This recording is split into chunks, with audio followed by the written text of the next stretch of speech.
uma satisfação, acho que é a quarta, terceira vez, na Casa Fraterna, Semente de Luz, de trabalhadores, desta egrégora, desse posto espiritual, desse posto do conhecimento, porque é uma pequena universidade, espalhada por todo mundo, tem um pouquinho de luz.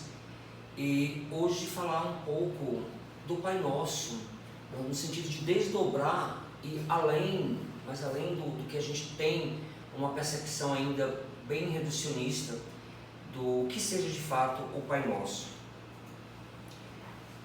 Quando perguntaram, o jovem perguntou a Jesus qual a melhor forma para se comungar, estar mais com Deus, primeiro ponto básico para entendermos que Jesus, durante um bom tempo, tinha uma multidão que o acompanhava, porque a sua fala era forte e a sua fala era carregada de exemplos e valores, então ele conseguia persuadir aquela multidão.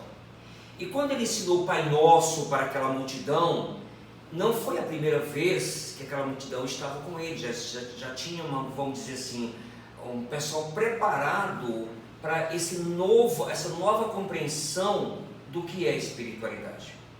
Como nós sabemos, claro, Jesus veio de uma tradição judaica que não foi aceito, não só pelo fato de ser revolucionário com as suas ideias, mas no próprio Pai Nosso nós já temos, quando ele fala Pai Nosso que estás no céu, é um quebra de paradigmas. Por que um quebra de paradigmas? É muito simples. Na tradição judaica, por dia, os judeus faziam 3 orações viradas para o templo principal. Isso é fato, fazia parte da cultura judaica, como até hoje faz. E quando o jovem pergunta, Jesus, nos ensina uma oração que possa aproximar do nosso Pai Celestial. Mas os judeus não tinham o hábito de 3 vezes ao dia, coisa que nós não temos, salvo exceções, de parar em 3 momentos de manhã, vou colocar à tarde e à noite, relaxar, concentrar, fazer aquela oração sentida, de coração, agradecer, pedir. Não temos esse hábito, eu não tenho. Eu faço de manhã cedo e às vezes quando vou dormir, porque precisa, e salvo exceções quando estamos envolvidos no trabalho espiritual da noite de hoje, porque em conjunto fazemos as orações. Então, quando esse jovem faz essa pergunta para Jesus, qual é o pressuposto que nós temos de imediato? Porque ele quer mais, ele sente uma necessidade de fazer uma oração que cria uma conexão maior, que tem um sentido maior. Por exemplo, vamos pensar numa situação que nós colocamos o nosso filho ou a nossa filha adolescente no teatro, porque é uma timidez muito forte, já usamos várias terapias, mas nada de desbloquear essa timidez. E um exímio professor ou professora de teatro, durante 6 meses, que é um período de uma vivência, de um laboratório para instalar a personagem, claro, nós vamos no dia da apresentação da peça. E a Mariazinha, quando pisa no palco, ou o Joãozinho, fica, não é minha filha, não é meu filho, o que houve? Onde está a timidez? E a criança, adolescente, instala o personagem, internaliza o personagem, que não estamos vendo o nosso filho no palco. Quando ele desce do palco, tudo bem, é o meu filho, é minha filha. O que houve? O bom ator é aquele que internaliza a personagem, usa as emoções na pele. É a mesma analogia a uma oração fria, mais preocupada com a questão de estética, mais preocupado com as pessoas que estão vendo eu orar em praça pública. Não é à toa que Jesus censura os fariseus, porque os fariseus estavam mais preocupados com a estética, mais preocupados em chamar a atenção da multidão. E o que Jesus orienta? Entra para dentro do teu quarto, não é só meramente o quarto físico, mas para dentro da sua alma, sente a oração, sente a força da palavra, da rogativa, da prece, internaliza. É a mesma analogia de um bom ator. Um ator canastrão é o ator que não consegue internalizar o personagem. E, bom, era para ser Lampião, era para ser Napoleão, Maria Bonita, Teresa Cristina, seja qual for a personagem, não vi isso no palco, porque o ator, infelizmente, ou a atriz não conseguiram internalizar toda uma estrutura psicológica.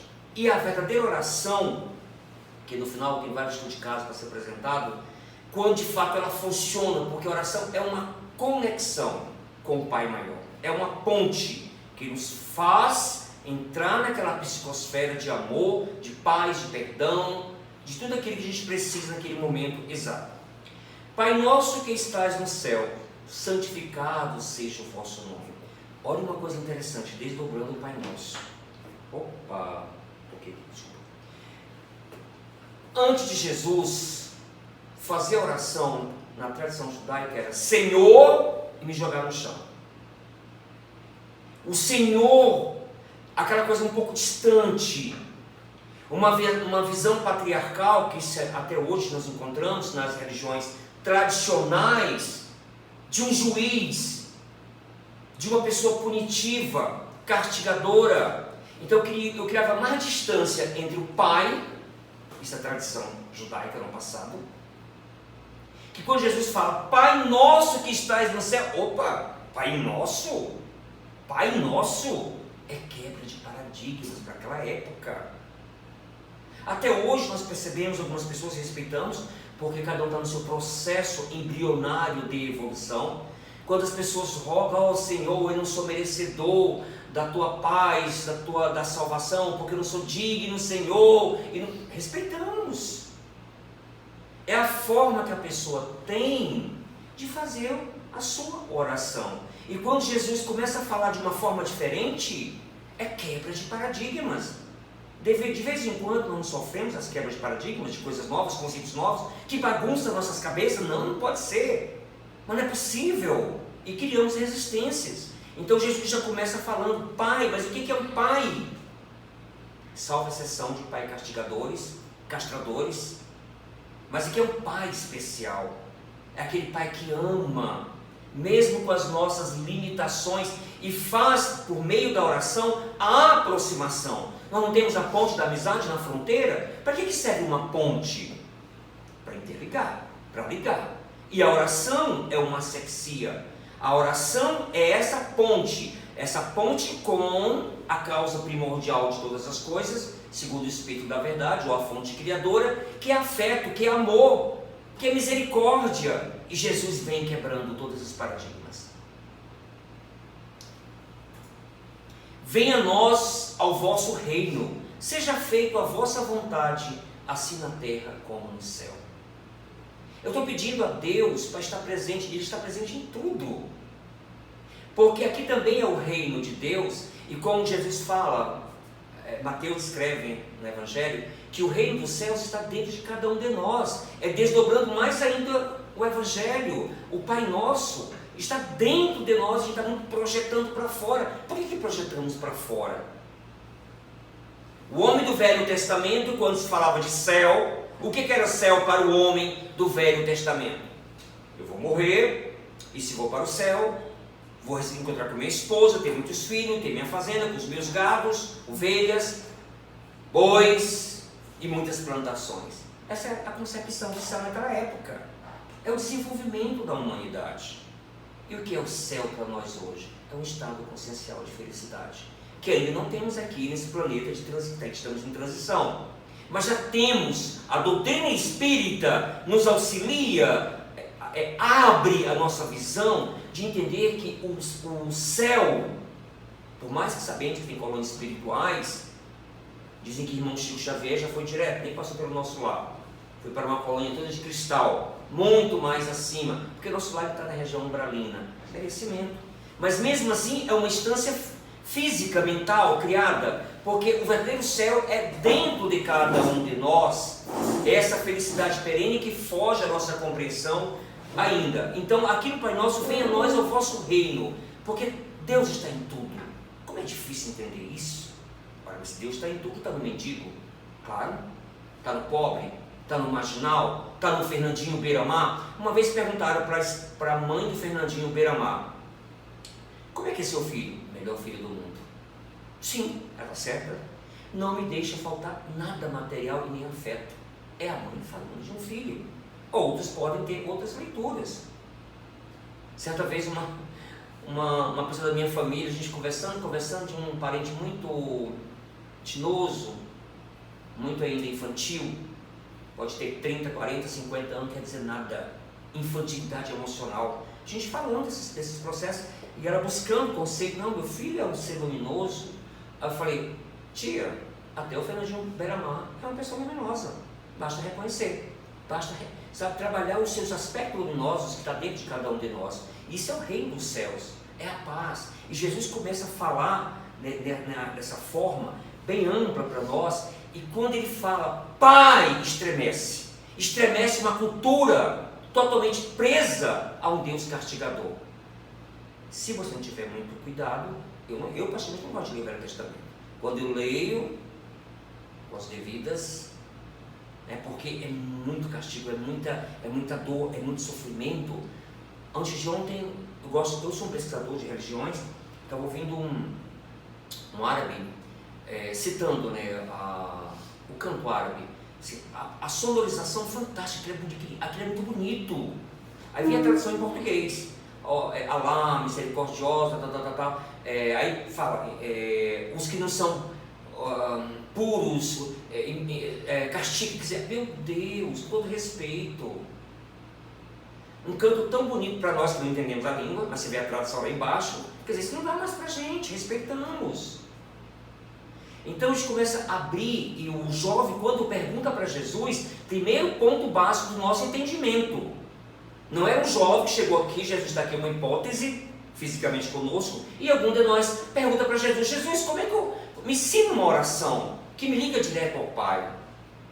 Ele, como um grande pedagogo da alma, aquela multidão que eu procurava, ouvindo suas sábias palavras, ele começa a falar de um novo conceito, mas houve uma preparação. Não é assim que aprendemos na educação infantil? E o ensino, ele é gradativo. O pão nosso de cada dia nos dai hoje. Olha que coisa interessante, desdobrando o Pai Nosso. O que é pão para os judeus naquela época? O pão para nós, de uma visão reducionista, é um alimento. Não. É um pasto, mas naquela época, o pão, me dai o pão, Senhor. Para os judeus era conhecimento. E nós desdobramos, ficamos mais presos ao pão, ao alimento. O que é o conhecimento? Me dá o conhecimento para me ter o discernimento. Por que eu estou aqui na terra? Qual é a minha missão? Qual é o melhor caminho? O que só eu posso fazer? Qual é o seu nome, jovem? Júlio. Júlio. Júlio é uma individualidade. Nós podemos ajudá-lo em algum momento, mas as escolhas, as decisões, encontrar com ele mesmo, saber a verdadeira missão de estar aqui na terra, é com ele. Mas isso parte do quê? Do conhecimento. Porque esse conhecimento, o que eu faço com isso? Então, o pão na tradição judaica naquela época era conhecimento, não era o alimento material. E ao mesmo tempo, desdobrando esta visão, levamos também para o pão de cada dia, que é o nosso alimento, para alimentar o corpo físico que precisamos. Mas como é que eu posso, agora vamos focar na visão reducionista, só o pão, alimento. Como é que eu posso pedir, como falam as crianças com propriedade, a Papai do Céu, o pão que alimenta, que me nutre, quando eu passo pela esquina, o mendigo me pede uma marmita e eu viro a cara? Quantas vezes eu reneguei dar um alimento? Não, isso é dar dinheiro para quê? Para comprar cachaça, assim por diante, para usar cola, crack, etc. Sempre na censura, nós estamos sempre armados, na defensiva. Como é que eu posso pedir pão? Ampliando agora para conhecimento, quantas vezes eu reneguei, até no meu trabalho, no ambiente de trabalho, o conhecimento para um novo que chegou na empresa? Quantas vezes eu neguei auxiliar no espaço que eu trabalho como voluntário a fazer uma palestra, a atender os jovens, no atendimento fraterno? Tudo isso é conhecimento, porque eu estou preso numa estrutura egóica só para dentro de mim. Então como é que eu faço uma rogativa com o Pai Nosso? É uma rogativa. Eu imploro, eu peço pão que não falte na minha mesa, que seja o pão do conhecimento, do saber, que me dá o discernimento, que me traz a razão. Por que existe fanatismo religioso? Então eu vou dar tudo bem, eu vou estourar um avião, eu vou morrer junto, mas vai ter um jardim com 72 virgens, eternamente virgens ao meu prazer material. Isso é uma fé não racionalizada, respeitamos. Mas quando buscamos, como é que eu posso trabalhar a fé com a razão? Por meio do conhecimento. E conhecimento é lendo, conhecimento é ouvindo, é trocando ideias, é o escambo. Isso é conhecimento que começa a burilar o discernimento. Quando você começa a ler Joana de Ângeles, de Divaldo Franco, vai dar um nó na cabeça, não estou entendendo nada, será que eu sou burro? Não, você não é burro não. Você não tem o hábito de ler Joana de Ângeles. Recomeça de novo, pega o dicionário e você vai internalizando o conhecimento. Não sei, só sei que é assim. Cuidado. Por que é assim? Não sei, porque se ele foi assim, vai ser assim. É o personagem lá do Auto da Compadecida. E aí como é que você trabalha o processo de entendimento? Por que estamos na doutrina? Ninguém nos trouxe aqui amarrado. Podemos até ter vindo pela dor, mas não no sentido de alguém nos forçar. Porque vamos ter um discernimento e entender que esse escorpo de conhecimento é uma ferramenta fantástica que nos auxilia a entender de fato o que é a reforma íntima. O que eu preciso olhar para mim, para o espelho da alma e verificar, não é por aí. Tem que baixar um pouco a bola. E quando fazemos essa comunhão por meio do Pai Nosso, nos vem o conhecimento. Senhor, Pai, me dai o pão de cada dia, me dá o conhecimento. Porque uma encarnação ela é preciosa e eu não quero perder essa encarnação com futilidades. Fiz agora, antes de ontem, um retiro, boa parte de jovens, alguns adultos, mas a maioria jovens, e eles falando assim, olha, cansei. Nada contra o carnaval, pelo amor de Deus, é questão de decisão. Quando falo carnaval no sentido só da bebida, do sexo livre, assim, cansei disso. Cansei de ficar usando drogas. A escolha, e você está aqui porque você é merecedor. Você fez essa escolha. Ninguém te trouxe você amarrado aqui. Isso é conhecimento. Que brinca o carnaval de forma sadia. Então, quando se pede pão na época judaica, não é o pão material. Mas nós vamos desdobrando o Pai Nosso e buscando uma nova compreensão. Olha que coisa antagônica. Nós estamos pedindo pão que não falte comida em casa. E durante a semana, quantas vezes negamos pão? O pão na forma de conhecimento, o pão material, de passando fome. Olha, o negócio está feio lá em casa. Não, tudo pança, tá. E você não movimentou nada, nem para conseguir uma cesta básica daquela pessoa. Então a gente começa a ampliar a nossa visão. Perdoai-nos as nossas ofensas, assim como nós perdoamos aqueles que nos têm ofendido. No Espiritismo a gente adapta essa frase, né? Perdoai as nossas dívidas, assim como nós perdoamos os nossos devedores. E se não tivermos cuidado, nós estamos igual aos fariseus, falando de boca para fora. Porque o Pai é misericórdia. O Pai sempre nos auxilia. Dizem que um dos ladrões, no Calvário, pede para Jesus, quando estiver no reino do céu, lembra de mim. E ele é levado. É levado para ver as colônias espirituais que ele tinha condição de ver a longa distância. Viu? Ficou maravilhado? Agora vai retornar para a terra, para recomeçar, para que você possa um dia de fato morar aqui nesse lugar. Isso é a misericórdia, perdão, a misericórdia divina, que está sempre nos dando a oportunidade. Não é o pai que fica só passando a mão na cabeça do filho, ou a mãe que fica passando só a mão na cabeça do filho, sem trabalhar limites. E quando chega na adolescência, é aquele problema sério. Porque não aprendeu a dizer não quando precisava dizer não, e sim da mesma forma. Então, nós temos que ter muito cuidado.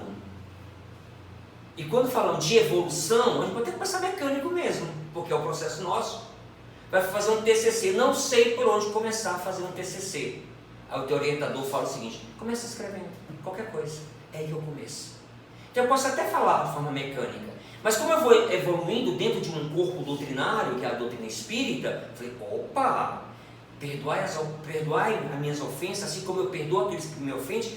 Aí, pô, quantas pessoas me procurou e eu fui duro, casca grossa, estúpido, arrogante, dando coisa que ainda coisa é burro, por instinto animal, usando a comunicação violenta. Já paramos para pensar, até o ato de falar, quanta comunicação violenta nós usamos?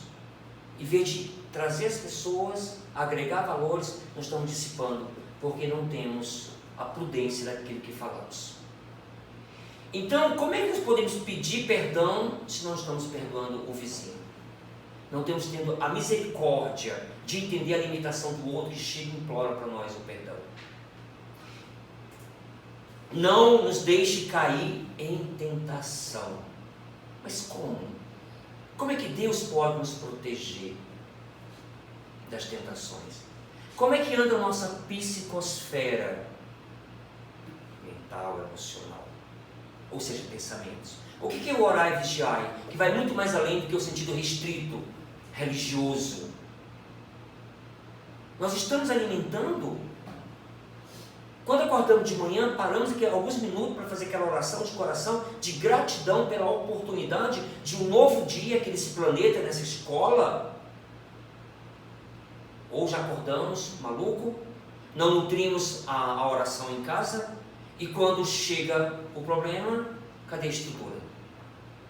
A estrutura emocional de reconectar de novo com essa fonte que é Deus, e alimentar uma psicosfera de paz, de amor, de harmonia e de perdão. Não deixarmos cair em tentação. Como que Deus nos auxilia a não cair em tentações? Ora, se eu sou a pessoa que alimenta o espírito, que não alimenta não só a carne, como Jesus fala, cuidar do corpo e do espírito, é óbvio que atraio benfeitores espirituais.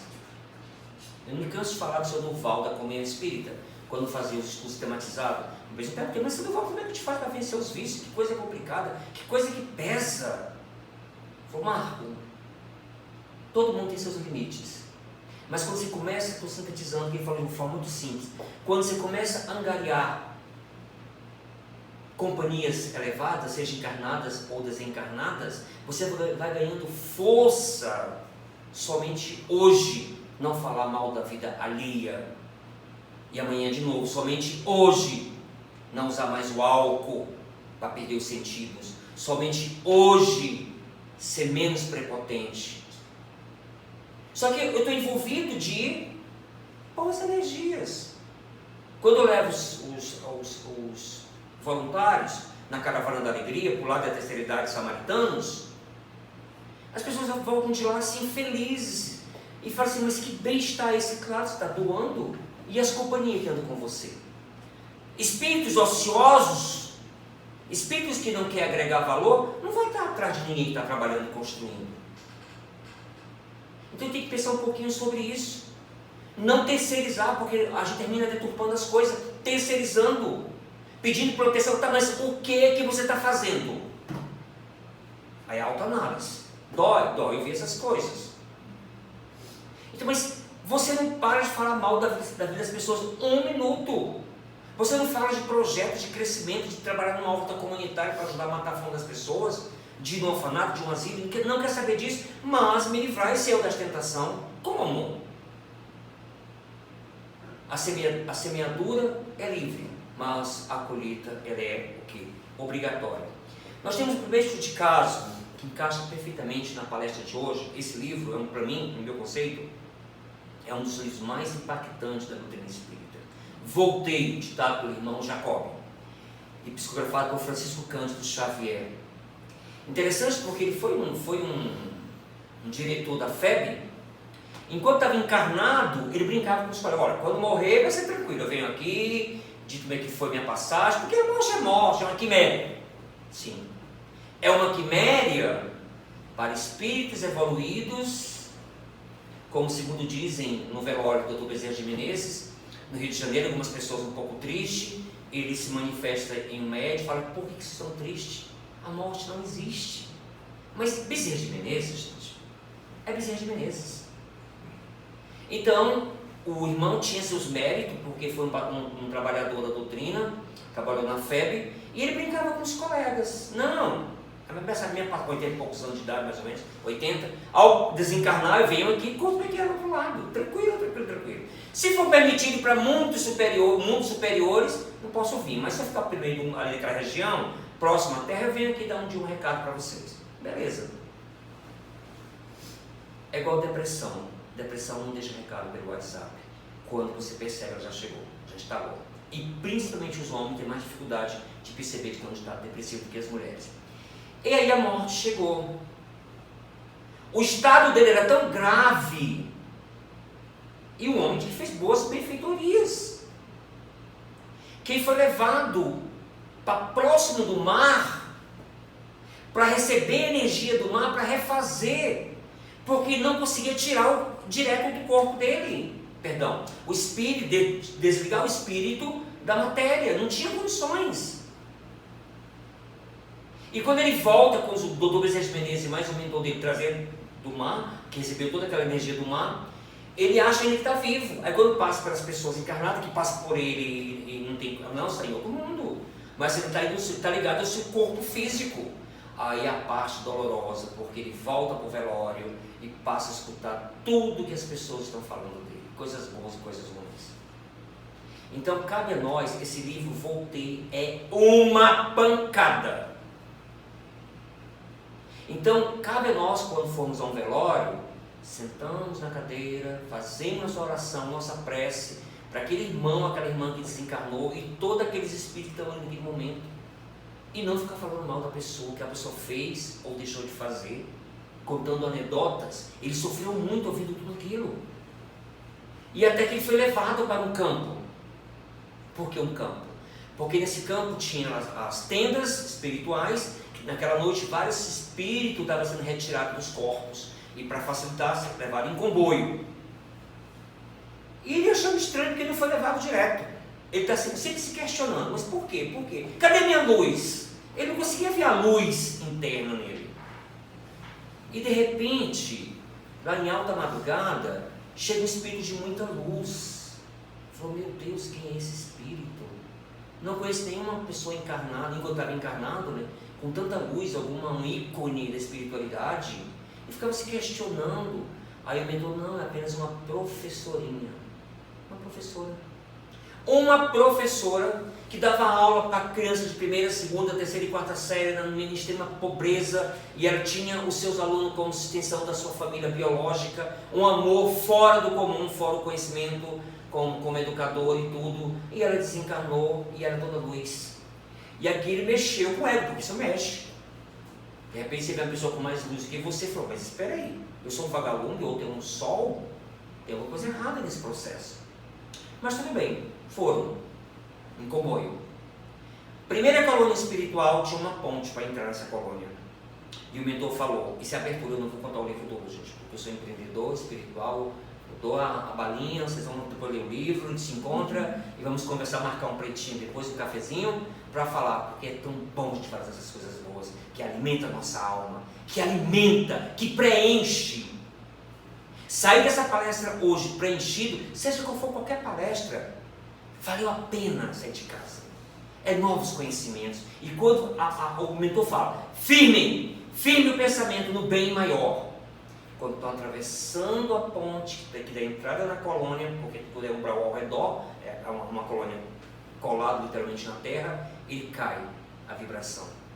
Porque começam a ouvir vozes chamando ele. Suicida, porque ele foi um suicida em outras encarnações. Ele perde o equilíbrio mental. E os mentores tentam socorrê-lo e falam prece. Aí onde entra a oração nos momentos de aflição, o Pai Nosso, ou seja, a oração do seu coração. Firme, faça uma oração do coração, estou aqui junto com você e doando energia, o passe nele para ele não ser puxado, sugado por aquelas entidades que estão ligadas pela simbiose energética de delito em relação à vida, como suicida e etc. Até que consegue levantar o padrão vibratório e ele entra. E ao entrar numa colônia, pelo merecimento, que ele tinha esse merecimento, claro, de repente ele viu uma cena que parecia assim, para nós aqui da Terra, né? Esses filmes de Hollywood com efeitos especiais, encantados, como o Avatar e tantos outros. Aqueles seres alados descendo, eu falei, meu Deus, ele pensando, o que é isso? É pássaro, é criança. Eu me disse, não é pássaro, olha direito, são crianças espirituais. Aquele bando de crianças descendo no pátio, para buscar quem? Ele? Não, a professorinha. Ela foi levada para uma colônia muito mais superior. E ali ficou meio indignado, mas eu fui presidente da FEB, mas como? Federação Espírita Brasileira. E ele conta nos livros, no livro, que ele tinha aquela coisa, não, o trabalho bonito é falar em público, é coordenar projeto, essa coisa de fazer sopa, o povo está chegando. Essa coisa de ficar arrumando doações, cesta, cuidar de roupa bebê para criança carente, esse povo está chegando, eu tenho conhecimento. E eu sou palestrante ou orador, esse livro é cacetada. Porque a gente fala muito bonito, tem essa habilidade de falar, até porque estou lendo agora Miramês fala que as pessoas que falam bem em público não é dessa vida. Histórias de vidas passadas, que é um acúmulo, claro. Qualquer um pode falar em público, a partir de hoje, mas são exercícios. Quando você pega, por exemplo, Padre Antônio Vieira, o que Padre Antônio Vieira tinha? Quando veio de Portugal, chegou aqui no Brasil, tinha dificuldade de aprender o português, a matemática, estudando lá com os jesuítas, e era muito ruim em português e matemática.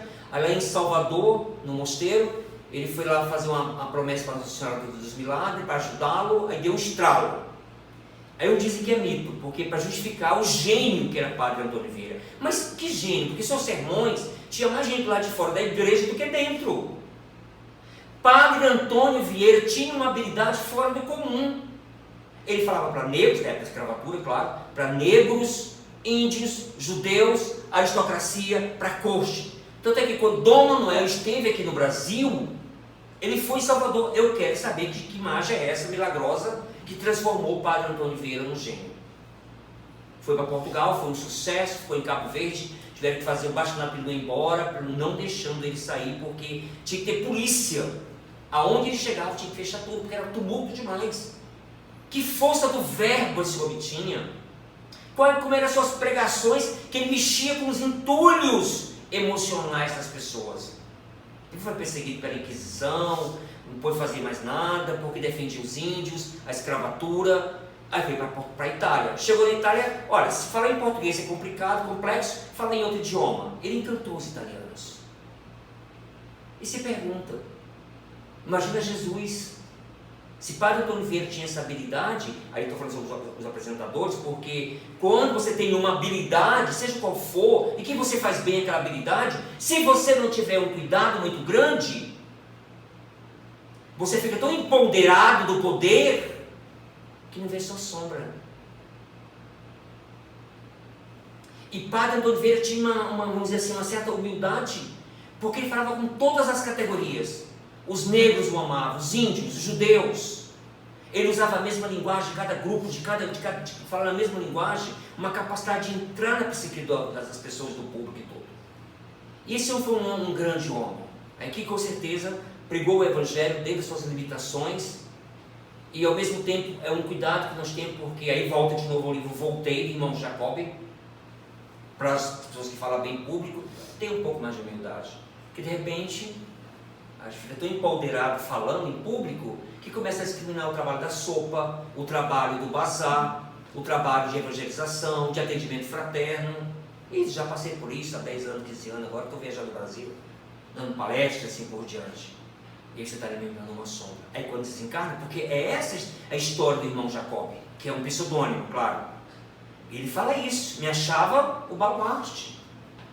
E ao desencarnar, e eu paro aqui a história do irmão Jacob, para que quem não leu a obra ainda lê, eu quero até reler de novo, porque vale a pena. E o estudo de caso 2 foi agora recente. Um jovem me ligou, falou, Marcos, eu estou com ideias suicidas. Eu não vejo a hora de pegar a corda que eu uso na minha pitbull, amarrar.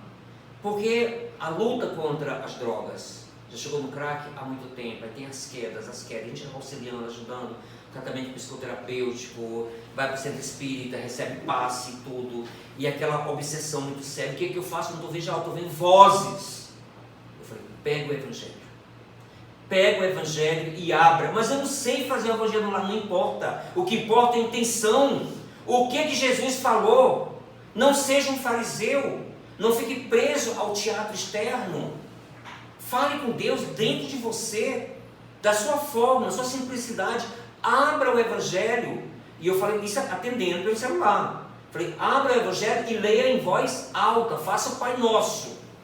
Porque quando vídeo de herança católica, sabia fazer o Pai Nosso. Faça o Pai Nosso e aí se abrir, você lê. Aí depois de um bom tempo, fiquei esperando. Falei assim, não, eu estou mais calmo. E se ele abriu o quê? Isso eu não entendi, Marcos. Eu abri o que ele abriu no capítulo 13. Não saiba a vossa mão esquerda o que dê a vossa mão direita. E ele caiu na psicografia sobre a piedade.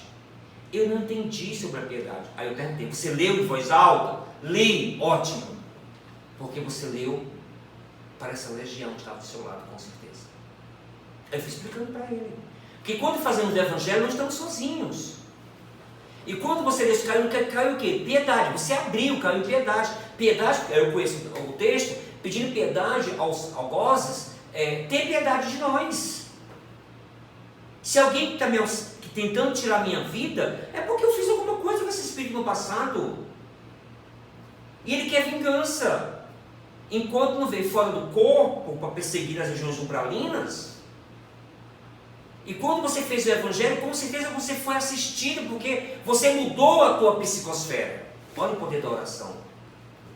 E os teus benfeitores espirituais, mentores ou mentoras, tiveram condições para te ajudar naquele momento. E esse irmão, ou vários irmãos, que estavam tentando te induzir a tirar coleira que você fala, né? Coleira da tua cachorra pitbull e te enforcar, ou foram levados, ou saíram do local, e você teve paz.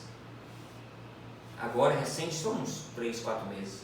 Feliz da vida, arrumou um emprego, voltou a fazer faculdade, e a família assim, meu Deus, o que aconteceu?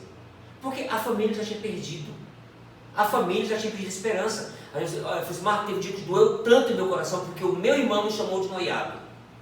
Você é um noiado da família. Porque não temos mais nenhuma esperança em você. E gente, não é fácil, gente. Não é fácil. Um menino de classe média. Que quando é pobre, miserável, de maré, fala, não, já passou tanta fome, né? A gente começa a se atenuar, mas uma pessoa que teve, inclusive de família espírita, católica espírita, a família dele. Não é fácil, porque nós temos nosso passado. Nós temos que ter uma visão fragmentada do aqui e o agora. Qual é a minha história? Eu não sei a minha história. Tem alguns insights. De vez em quando a gente passa por perturbações. Quem que não passa por perturbações? É o passado cobrando a gente. E aí a oração vem com toda essa força. Eu fiquei realmente assim, muito preocupado, porque não tinha como ajudá-lo diretamente. Não tinha nem como deslocar. Porque numa situação dessa, e assim, diário, eu recebo ligações de pessoas assim, estou me matando. Aí eu falei assim, Marco, o que eu faço? Perguntando para mim. Me indica um vídeo. Eu falei assim, ele pedindo um vídeo para ajudar a pessoa que queria se matar. Eu falei, o melhor vídeo que você pode, estava até em viagem nesse momento, o melhor vídeo que você pode passar para essa pessoa é você conversar com ela. É dar atenção. É carência afetiva. E todos nós somos carentes. Todos nós podemos passar por certo tipo de problemas que não temos uma estrutura emocional. Eu li um caso de um jovem espírita. Eu sei muito bem, eu tenho conhecimento, escreveu uma carta antes de se matar. Eu sei muito bem, já li Memória de um Suicida. Falei, meu Deus, como é que alguém lê Memória de um Suicida e se mata? Se mata. Recebi toda a doutrina dos meus pais, mas eu tenho o direito de tirar minha vida, porque não faz sentido. Sei das consequências e pronto. E o jovem se matou e deixou a carta para os pais. Então, mas livrai-nos do mal, amém. Como é que eu posso pedir no Pai Nosso para me livrar do mal? Aí voltamos àquela velha tecla, o que é que nós estamos fazendo? Cadê a prudência? Cadê as escolhas? Quais são nossas escolhas? Que tipo de ambiente nós estamos nutrindo? E os nossos pensamentos, nossas emoções? Então como é que eu posso me livrar? Aqui a imagem de uma caverna que eu peguei na internet, saindo da caverna, a luz me chamando, Jesus vivo, imortal, que nos passa pelo meio da sua pedagogia do amor, os conceitos de imortalidade, os conceitos de felicidade, O conceito de empatia, de compaixão, do perdão, não perdoou. Eu sou do interior do Maranhão e é comum casos que a pessoa está com lá tem a tradição da vela, né? Que é bem a tradição católica. O moribundo está quase morrendo, acende a vela, com respeito, claro. E a pessoa segurando a vela, fulana não perdoa, a pessoa morre sem perdoar. Se temos o caso do irmão Jacob, voltei, que dá um choque, porque brincando com o colega, quando eu morrer eu volto e conto como é que vai ser fácil. Não foi fácil. Não, e ele passa várias situações de provações para baixar o orgulho. Ele fala, é ele falando no livro. Não é alguém contando a história dele, é ele contando a sua própria história. E aí eu tive uma curiosidade, pesquisei na internet, vi um estudioso, que já sabemos quem é a pessoa da febre, falou, não, ele foi uma pessoa boa sim. Mas assim, o que é uma pessoa boa? O que é o verdadeiro bom samaritano? Às vezes eu faço o papel de bom samaritano, mas eu não sou um samaritano. Olha, o Marcos Terra dá palestras. Ele é agradável. Você mora com ele? Você convive com o Marcos Terra? Não. Aí de repente você passa a conviver com o Marcos Terra. Fala, mas como? É espírita, não é isso? A gente fala de vez em quando, leva até um choque. A gente não conhece. E ele se autopune. Porque o que ele fala? Eu fiz benfeitorias, fiz na terra, mas muito pouco. E olha, para nós, nos olha, as coisas que eu li na biografia de quem falou sobre ele fez coisas fantásticas. Fez muitas doações materiais, até pouco dos artistas, um terreno dos artistas no Rio de Janeiro, para construir lá um espaço dos artistas do Rio. Porque tinha uma visão muito aberta, um estudioso. Mas, o que é evolução? Por mais que fazemos, é uma coisa de consciência. Porque ao desencarnar, vem aquele julgamento, não do Pai Celestial, na visão tradicional, ortodoxa, mas um julgamento nosso interno. Poxa, eu poderia ter aproveitado mais. E não aproveitei. Eu até digo, sou até bem radical, eu creio que, se parte do princípio de evolução, que nós, espero que esteja correto, também não estou preparado para isso ainda, que nós, em algum momento, em alguma encarnação, não sei quando, nós vamos ter uma vivência, uma experiência igual São Francisco de Assis.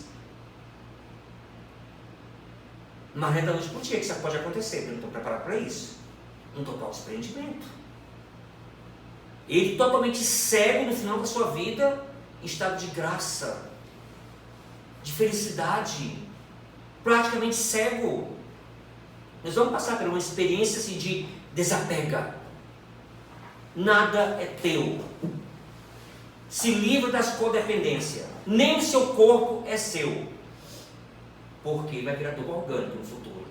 É a matéria necessária para o espírito se manifestar, mas não é eterno. E não é seu. Então, espiritualidade é isso. E a oração do Pai Nosso, quando esse jovem mancebo pede a Jesus, até porque estava cansado daqueles processos meramente repetitivos.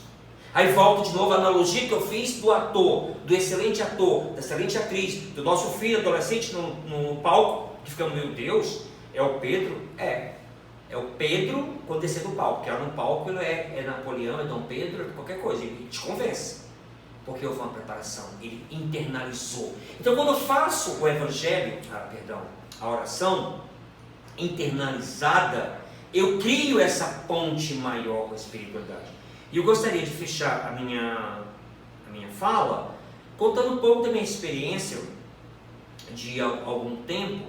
Eu criei uma técnica minha que funciona para mim. Ao acordar de manhã já está meu livrinho ou Miramês, seja qual for o livro, do meu lado, está do meu lado. E o alecrim, um óleozinho desse tamanho, pequenininho. Para quê, Marcos Terra? Simplesmente eu sento, e tem que sentar, tem que botar as costas na parede, porque senão eu durmo. Cheiro o alecrim, que é um aromatizador, ele trabalha o foco, o centramento. Faça uma leitura, ou do Evangelho, do Miramês, né, ou Jesus, o Médico. Enfim, tem alguns livros que eu coloco lá na minha cabeceira. Depois que eu faço essa asepsia, né, da leitura, para focar e voltar aos pensamentos altruístas e tudo, aí eu fecho os meus olhos, sereno, e começo a agradecer por tudo. Por esse corpo que eu tenho temporário, por essa casa que eu tenho, que é temporária, por tudo que é temporário, pela minha família biológica, enfim. E de repente, isso foi dando certo no meu método. Aí faço o Pai Nosso, que Pai Nosso internalizado. Eu falei, estou aqui para servir alguma coisa. Coloco minha mão e deixo a intuição vir. Aí tem dia que vem um presídio, vem um hospital, vem uma pessoa que eu vi ontem, não sei nem quem é, mas estava jogado na rua, um morador de rua, um irmão com um irmão, e eu começo a mandar. E a minha experiência, que possa servir, que cada um tem uma experiência diferente, no dia que eu faço isso, que eu procuro fazer todos os dias, o meu dia rende. Eu tenho um dia assim de tanta paz, de pessoas que me veem dentro do ônibus, me dá aquele sorriso, como se fosse meu parente, é coisa de energia. A temperatura cai, chega até, sei lá, 6 graus, fica tudo uma brisa tomando de conta do quarto todo. Às vezes sinto cheiro de rosas invadindo o quarto. E a mão fica gelada. O que é isso, gente? Qual foi a ponte? A oração. Se entregar para a espiritualidade. O teu mentor, a tua mentora que está do nosso lado. E manda emanações, vibrações. Tive agora em Sacramento, conhecendo Sacramento, e fui no Evangelho na casa de Eurípides Bassanufo. Eu fiquei impressionado com uma história de uma senhora que era paralítica, não sei nem quantos anos, e uma força de vontade tão grande de ajudar, as pernas atrofiadas, que ela não tinha braços, ela mandava energias para as pernas atrofiadas. E curas eram relatadas, quando ela entregava as pessoas, vendo a imagem, a fotografia, não sei mais o que, e mandava a corrente de energia para essas pessoas. Que é o que nós fazemos no centro espírita. Eu estou apenas socializando algo, não em termos de promoção, pelo amor de Deus, mas para falar assim, no dia que eu não faço, o meu dia não rende. É um dia tumultuado. É um dia que, assim, eu sinto falta. É a força da oração quando o jovem pergunta, como é que eu posso aproximar mais do Pai? Como é que eu posso ser mais útil? Porque ao aproximar do Pai, é receber esse pão. Não é meramente o pão, alimento, mas o pão do conhecimento. Se eu recebo esse conhecimento, eu crio diretrizes para que eu possa caminhar mais seguro. E saber que a minha encarnação é uma dádiva, é uma preciosidade. E o que é que eu estou fazendo? Duas figuras, que não são religiosas no sentido daqui do contexto, mas que aproveitaram o máximo a vida. Cora Coralina e Oscar Niemeyer. A cada dia. Viva cada dia, cada momento. Observe cada pessoa que chega para você. Um irmão que te procura, que seja um pequeno contato comercial. Você encontrou aquela pessoa e você passou alguma coisa de boa para aquela pessoa. Isso é viver de forma intensa. Isso é aproveitar cada momento, cada segundo. Tudo bem, eu participo de um projeto de soco quando eu quero. Vou dar um exemplo aqui. Eu participo num trabalho dos idosos quando eu quero. Mas de repente, essa mesma coisa quando eu quero, vai se tornando um hábito saudável. Eu me sinto bem quando vou na papuda, quando vou na colmeia. Eu me sinto bem quando dou aula para criança carente de reforço. Eu me sinto bem quando eu faço o trabalho de material escolar de doação, que essa casa faz com tanta propriedade, com tantas ações belas, aplicando paz daqui a pouco. Eu me sinto bem, me sinto útil. Aí sim. Aí nós temos a nossa própria oração como a ponte canalizadora. E o Pai Nosso é um exemplo disso. Eu gostaria de fazer uma pequena experiência. Alguém me ajuda aqui na computador? Eu não sei desse computador. Cadê o nosso jovem lá? Como é que eu faço para colocar aqui o áudio?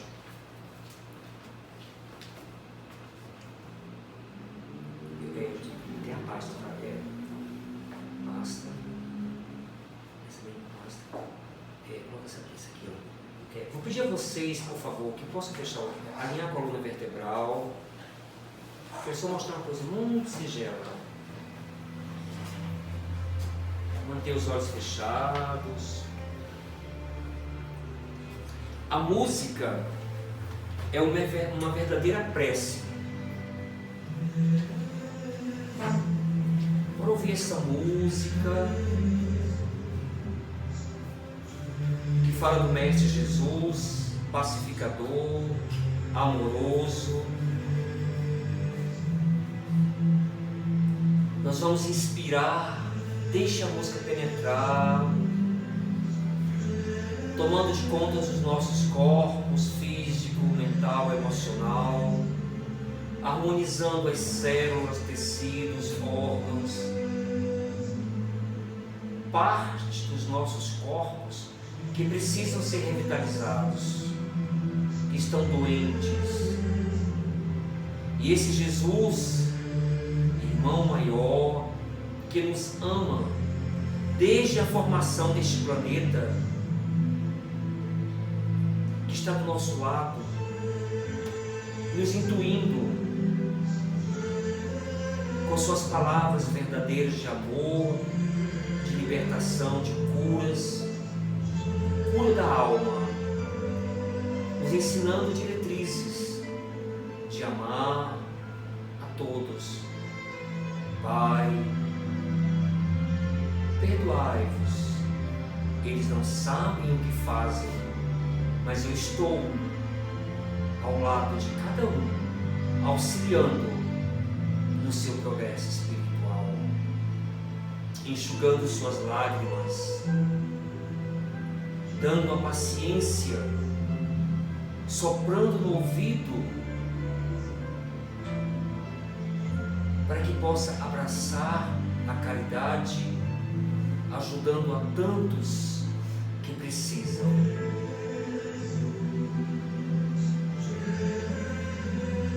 E agora nós teremos o privilégio de ouvir, para quem não conhece ainda, o Pai Nosso em aramaico, traduzido em português, ampliando mais ainda nossa visão desta oração de libertação, de comunhão.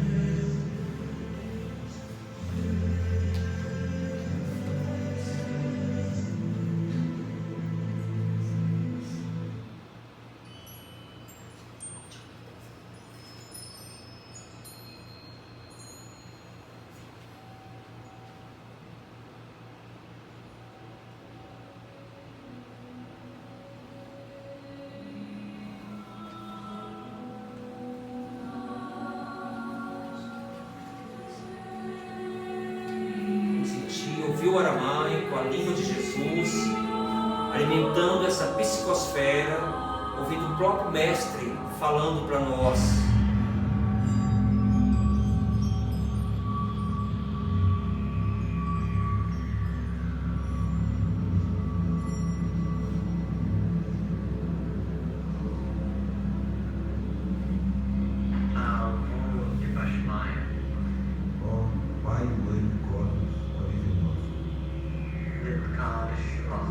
Direciona tua luz dentro de nós, tornando-a luz. Cria teu reino de unidade agora.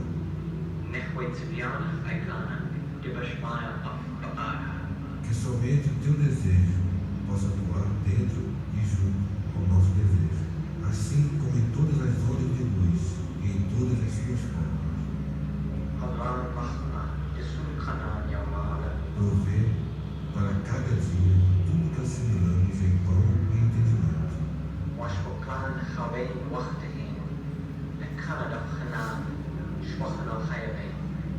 Desfaz os laços dos enganos que nos prendem, assim como nós liberamos as amarras com que aprisionamos os enganos dos nossos irmãos.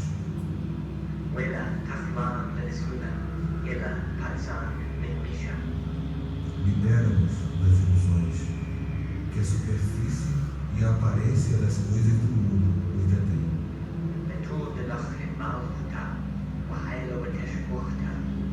De ti nasce toda a vontade reinante, a canção que se renova de idade em idade e a tudo em beleza.